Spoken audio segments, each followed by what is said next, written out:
غم ایک ایسی چیز ہے جس سے انسان ٹوٹ جاتا ہے، بکھر جاتا ہے۔ جب انسان کو غم پہنچتا ہے تو انسان اندر ہی اندر ان غموں کے بوجھ سے دب کر مرتا رہتا ہے۔ تو میرے بھائیو، اگر آج آپ کو غم پہنچے ہیں، یا آپ کسی پریشانی میں پریشان ہیں، یا آپ قرضے کے بوجھ میں دبے پڑے، آپ پر قرضہ ہے، تو آج میں آپ کو وہ دعا بتاتا ہوں جو خود اللہ کے رسول صلی اللہ علیہ وسلم نے اپنے صحابہ کو سکھائی تھی۔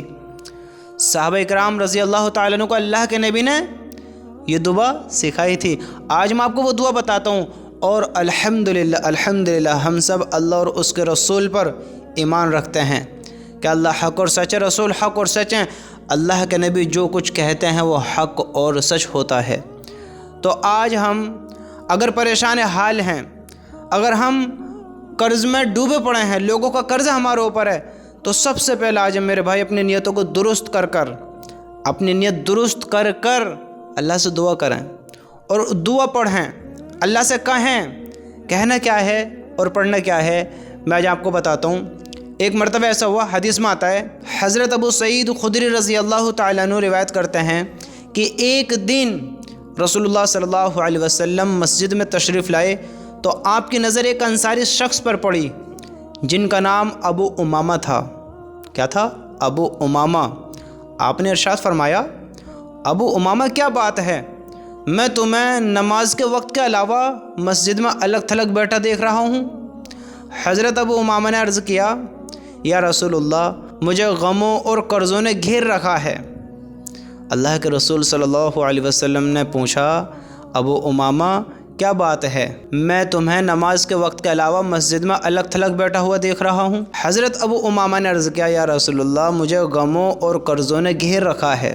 آپ صلی اللہ علیہ وسلم نے ارشاد فرمایا، کیا میں تمہیں ایک دعا نہ سکھا دوں؟ جب تم اس کو کہو گے تو اللہ تعالیٰ تمہارے غم دور کر دیں گے اور تمہارا قرضہ اتروا دیں گے۔ حضرت ابو امامہ نے عرض کیا، یا رسول اللہ، ضرور سکھا دیں۔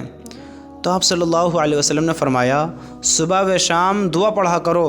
اور وہ دعا کیا تھی؟ اگر آپ قرضے میں ہیں، آپ پر قرضہ ہے، یا پریشانوں نے آپ کو پریشانیوں میں گھیر رکھا ہے، آپ تکلیف میں ہیں، تو آپ اس دعا کو صبح و شام ضرور پڑھیں۔ انشاءاللہ آپ کے بھی قرضے ختم ہو جائیں گے، آپ بھی غموں سے باہر ہو جائیں گے، جس طرح اللہ تعالیٰ نے اللہ کے رسول صلی اللہ علیہ وسلم کے صحابہ کو غموں سے باہر کیا ہے۔ تو آپ صلی اللہ علیہ وسلم نے کہا، اس دعا کو صبح و شام پڑھا کرو۔ اور وہ دعا کیا ہے؟ میں آپ کو اس کا ترجمہ سناتا ہوں، جس کو ہم کہہ سکتے ہیں۔ ہم اللہ سے یوں کہا کریں صبح و شام، جس کا ترجمہ یہ ہے، اللہ کے نبی نے فرمایا، یا اللہ، میں فکر و غم سے آپ کی پناہ لیتا ہوں۔ ہم سب ان الفاظ میں صبح و شام اللہ سے دعا کیا کریں، انشاءاللہ اللہ تعالیٰ غموں سے دور کر دے گا، اللہ تعالیٰ قرضوں سے تمہیں نجات دلا دے گا، تمہارے سارے قرض ختم کرا دے گا۔ کیا کہیں؟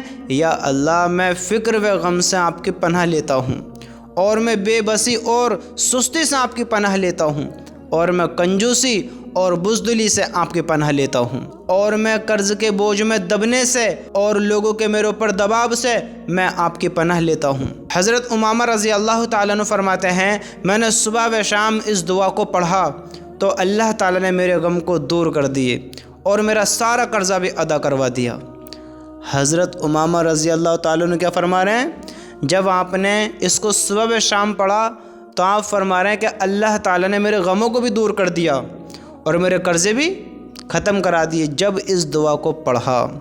دعا کیا تھی؟ یا اللہ، میں فکر و غم سے آپ کی پناہ لیتا ہوں۔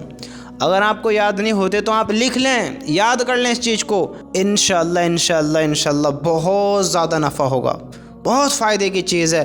ہم سب ان دعاؤں کو یاد کریں، بڑی آسان دعائیں، آپ اللہ سے کہیں، صبح شام اللہ سے کہیں، آپ کی انشاءاللہ ساری پریشانی آپ کی ختم ہو جائیں گی، ساری پرابلم آپ کی سولف ہو جائیں گی، آپ کی مشکلیں آسان ہو جائیں گی۔ آپ کو اللہ سے کیا کہنا ہے؟ یا اللہ، میں فکر و غم سے آپ کی پناہ لیتا ہوں، اور میں بے بسی اور سستی سے آپ کی پناہ لیتا ہوں، اور میں کنجوسی اور بزدلی سے آپ کی پناہ لیتا ہوں، اور میں قرض کے بوجھ میں دبنے سے اور لوگوں کے میرے اوپر دباؤ سے آپ کی پناہ لیتا ہوں۔ حضرت امامہ رضی اللہ تعالیٰ نے فرماتے ہیں، میں نے صبح و شام اس دعا کو پڑھا تو اللہ تعالیٰ نے میرے غم دور کر دیے، میرے غم دور کر دیے اور میرا سارا قرضہ بھی ادا کروا دیا۔ میرے بھائیوں، مختصر دعائیں ہیں، مختصر باتیں ہیں، ہمیں اللہ سے مانگنا آنا چاہیے۔ ہمیں معلوم ہونا چاہیے کہ ہمیں کس انداز سے اللہ سے کہنا ہے، کن الفاظوں کا استعمال کرنا ہے، ہمیں کیا چیز کس طرح بولنی ہے۔ اللہ کے رسول صلی اللہ علیہ وسلم ہمیں سکھا کر گئے ہیں، بتا کر گئے ہیں ہمیں کس طرح اپنے اعمال بنانے، اللہ کو کس طرح راضی کرنا ہے، کن گناہوں سے بچنا ہے، کس طرح زندگی گزارنا ہے، کون سا اعمال زیادہ کرنا ہے، ہمیں سکھایا گیا ہے، بتایا گیا ہے ہمیں کس طرح زندگی گزارنی ہے۔ میرے بھائیوں، ہمیں یہ سب بتایا گیا ہے، کیونکہ انسان دنیا میں قرضوں میں ہوتا ہے، غموں میں ہوتا ہے، پریشان ہوتا ہے، تو وہ ان پریشانیوں میں آ کر انسان نہ جانے کیسے کیسے قدم اٹھا لیتا ہے، غلط قدم اٹھا لیتا ہے جو اس کو نہیں اٹھانے چاہیے۔ کیا ہے کہ کوئی بتانے والا نہیں ہے، کوئی سمجھانے والا نہیں ہے، ایمان کمزور ہے، یقین کمزور ہے، تو انسان غلط قدم اٹھا لیتا ہے۔ میرے بھائیوں، آپ پریشان نہ ہو، آپ غموں میں اتنا پریشان نہ ہو۔ دیکھو، اگر ہمارا یقین ہوگا غموں کے دینے والا کون ہے، جس نے غم دیے ہیں وہ خوشیاں بھی دے گا، جو درد دیتا ہے وہ راحت بھی دیتا ہے، بس ہمیں اس سے مانگنا آنا چاہیے۔ ہم برے کام کی بدولت کوئی ایسے کام کر دیتے ہیں جو ہمیں نہیں کرنا چاہیے، جن کی بدولت ہم پرابلم میں پڑ جاتے ہیں، تو میرے بھائی آسانی بھی تو اسی سے مانگیں۔ بتاؤ، جس اللہ نے ہمیں برے کام کا برا انجام دیا ہے، برا صلہ دیا ہے، جیسا کریں گے ویسا بھریں گے۔ آج ہم اپنی زندگی دیکھیں کتنی بری گزار رہے ہیں، نہ حرام دیکھتے ہیں، نہ حلال دیکھتے ہیں، نہ اچھا دیکھتے ہیں، نہ برا دیکھتے ہیں، نہ جائز دیکھتے ہیں، نہ ناجائز دیکھتے ہیں، نہ اللہ کا حکم ٹوٹ رہا ہے یہ دیکھتے ہیں، نہ اللہ راضی ہے یا نہ ہے، نہ یہ دیکھتے ہیں، کچھ بھی نہ دیکھتے ہیں۔ تو آج برا اعمال کا بدلہ ہمیں دکھتا ہے، برا اعمال کا ہمیں بدلہ نظر آ رہا ہے کہ ہم نے کیسے زندگی گزاری اور اس کا صلہ ہمیں کیا ملنا ہے۔ تو میرے بھائیوں، آج غموں میں ہو یا پریشان ہو، آج ہی چند وقت نکال کر اپنے اللہ سے باتیں کرو، آج اللہ کو راضی کرو۔ ہمیں مانگنا آنا چاہیے، دعا اس طرح مانگا کرو، یا میرے اللہ جو کچھ تو نے دیا ہے اس میں تیرا لاکھ لاکھ شکر ہے میرے مالک، مجھے دونوں جہان میں کامیابی نصیب فرما، دنیا میں بھی اور آخرت میں بھی، دونوں جہان میں کامیابی نصیب فرما۔ آپ اللہ سے یوں بھی کہا کریں، آپ اللہ کو راضی کرنے والے کام کریں۔ جب ہم خوش ہویا کریں تو ہم زیادہ سے زیادہ اللہ سے دعائیں کیا کریں، تو انشاءاللہ غموں میں بھی، دکھ تکلیفوں میں بھی، پریشانی میں بھی اللہ تعالی ہماری بہت جلد اور ہماری دعا قبول کرے گا، ہمیں آسانی نصیب کرے گا، غموں سے نجات دلائے گا۔ میرے بھائیو، اللہ سے تعلق نہ توڑو۔ آج ہمیں مانگنے کا طریقہ ہی معلوم نہیں ہے، ہمیں مانگنا آتا ہی نہیں ہے۔ آج ہمیں کس طرح مانگنا ہے، کیا مانگنا ہے، کیا کہنا ہے، کیا بولنا ہے، آج ہمیں خبر ہی نہیں ہے۔ کس طرح اللہ سے بات کرنی ہے، آج ہمارے پاس یہ علم نہیں ہے۔ آج ہم نے اللہ کے لیے وقت نہیں نکالا، اپنے لیے ہم نے وقت نہیں نکالا، دنیا کے لیے ساری زندگی کو فارغ کر لیا ہے، ساری زندگی کو فارغ کر لیا ہے دنیا کے لیے۔ آج ہم نے اللہ کے لیے وقت نہیں نکالا ہے۔ آج اگر چاہتے ہو تمہارے مسئلے حل ہو جائیں، تمہارے قرض ختم ہو جائیں، تمہارے پرابلم سالو ہو جائیں، تم زندگی کے دردوں سے نکل کر اس زندگی میں راحت پانے والے بن جاؤ، تو میرے بھائیو اللہ سے تعلق جوڑ لو اور اللہ سے دعائیں کرو، کیونکہ دعائیں تقدیر کو بدل دیتی ہیں، دعاؤں کے ذریعے نصیب کو بدلا جا سکتا ہے۔ اللہ کے نبی صلی اللہ علیہ وسلم نے فرمایا کہ دنیا میں کوئی چیز دعاؤں کے بغیر تقدیر کو نہیں بدل سکتی۔ اگر چاہتے ہو تقدیر بدل جائے، دیکھو اللہ نے تقدیر لکھ دی ہے، مقدر لکھ دیا ہے، اگر تم چاہتے ہو بدلنا تو بدلا جا سکتا ہے، بس دعائیں کرنی ہیں، اللہ سے مانگنا ہے، اللہ سے تعلق جوڑنا ہے۔ ہم جوڑیں تو صحیح، اللہ سے تعلق بنائیں تو صحیح۔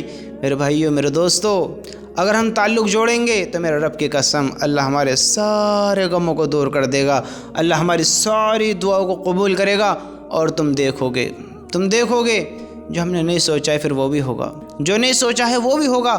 ہم نے اللہ سے دعائیں کریں، اللہ دیکھو ہماری کیسے قبول کرتا ہے، ہمیں راحت کیسے دیتا ہے، دونوں جہان میں کس طرح کامیاب کرتا ہے۔ تعلق بناؤ تو صحیح، بناؤ تو صحیح۔ آج حقیقت تو یہی ہے کہ ہمیں مانگنا نہیں آتا ہے، اللہ کے سامنے ہاتھ پھیلا کر بولنا نہیں آتا ہے۔ ہم دنیا کی زندگی میں محنت کر بہت وقت ہم نے دنیا کے لیے خرچ کیا، اگر نہیں کیا تو اپنے لیے نہیں کیا، اگر نہیں کیا تو اللہ کے لیے نہیں کیا، اگر نہیں کیا تو اپنی کامیابی کے لیے نہیں کیا، ورنہ دنیا کے لیے ہم نے کیا کچھ نہیں کیا ہے۔ بتاؤ، سوچو، آج اللہ سے بات کرتے ہیں، کتنی دیر کرتے ہیں، چند وقت نکالتے ہیں، بس چند وقت۔ 24 گھنٹے میں آدھا گھنٹہ مشکل ہوگا جو اللہ سے ہم بات کرتے ہوں، 24 گھنٹے میں یہ 30 منٹ بہت مشکل ہوں گے جب ہم اللہ سے بات کرتے ہوں، اور ہمیں تو اللہ سے تعلق جوڑنا تھا، لو لگانی تھی، اللہ کو راضی کرنا تھا، محبت کرنی تھی، لیکن ہم صرف دنیا میں مشغول ہو گئی، صرف ہم راحتوں کو دیکھنے لگے کہ راحت کہاں سے ہو، کہاں سے ہو، کہاں سے ہو۔ ارے میرے بھائیو، اگر غلط راستے پر چلو گے تو منزل تک کیسے پہنچو گے بتاؤ؟ اگر غلط راستے پر چل کر اپنی تمنا یہ رکھو کہ میرا یہ ہو جائے، ایسا ہو جائے، ویسا ہو جائے، تو میرے بھائیو غلط راستے پر تو منزل پر بھی نہ جا سکتے، تو کامیابی کیسے پا سکتے ہو؟ غلط راستوں پر انسان اپنے مقصد سے اور دور ہوتا جاتا ہے، اور آج ہم غلط راستوں پر چل کر سوچتے ہیں ہماری پرابلم سولو ہو جائیں، ہمارے مسئلے ختم ہو جائیں، آج ہم برائیوں سے نکل کر اچھائی والے کام کرنے لگے، تو بتاؤ ایسا کیسے ہوگا؟ بتاؤ کیسے ہوگا ایسے؟ آج ہمیں چاہیے کہ ہم راستوں کو پہچانیں کہ ہم کن راستوں پر زندگی گزار رہے ہیں، کیسے اعمال بنانے ہیں، کیا زندگی ہماری گزر رہی ہے۔ آج ہم اس چیز پر غور کریں، پہلے اپنے اعمال بنائیں، اللہ کو راضی کریں، اور ہمیں مانگنا کس طرح چاہیے اللہ سے، اس چیز کو سیکھیں، جانیں، اس بات کے بارے میں پہچانیں۔ یہ علم ہمیں ہونا چاہیے کہ اللہ تعالیٰ نے ہمیں کیسا بنایا ہے اور ہم کیسے زندگی گزار رہے ہیں، ہمیں کس طرح مانگنا چاہیے اور ہم کیسے مانگ رہے ہیں، ہمیں اس چیز کا علم ہونا چاہیے۔ میرے بھائیو، اللہ سے دعا مانگنا سیکھو، دعا مانگنا سیکھو، اگر سمجھ رکھتے ہو تو اللہ سے مانگنا سیکھو، یہ ہمارے پاس موقع ہیں۔ اللہ کے نبی نے ہمیں مانگنا سکھایا ہے، آپ دعا میں کہا کریں، یا اللہ میں فکر و غم سے آپ کی پناہ لیتا ہوں، اور میں بے بسی اور سستی سے آپ کی پناہ لیتا ہوں، اور میں کنجوسی اور بزدلی سے آپ کی پناہ لیتا ہوں، اور میں قرض کے بوجھ میں دبنے سے اور لوگوں کے میرے اوپر دباؤ سے آپ کی پناہ لیتا ہوں۔ میرے بھائی، آپ کی پناہ لیتا ہوں۔ آپ اس طرح اللہ سے ضرور دعا کریں، اللہ دیکھو آپ کے کیسے مسئلے حل کرتا ہے، کس طرح آپ کے غموں کو ختم کرتا ہے۔ تم اس سے بات کرو تو صحیح، تم مانگو تو صحیح۔ جب تم اس سے بات کرو گے، مانگو گے، اس کے سامنے اپنی فریاد رکھو گے، میرے بھائیو، پھر دیکھو تم کس طرح بات کرنے والے بنتے ہو اور وہ کس طرح تم عطا کرنے والا بنتا ہے۔ تم مانگو تو صحیح، مانگو تو صحیح تم۔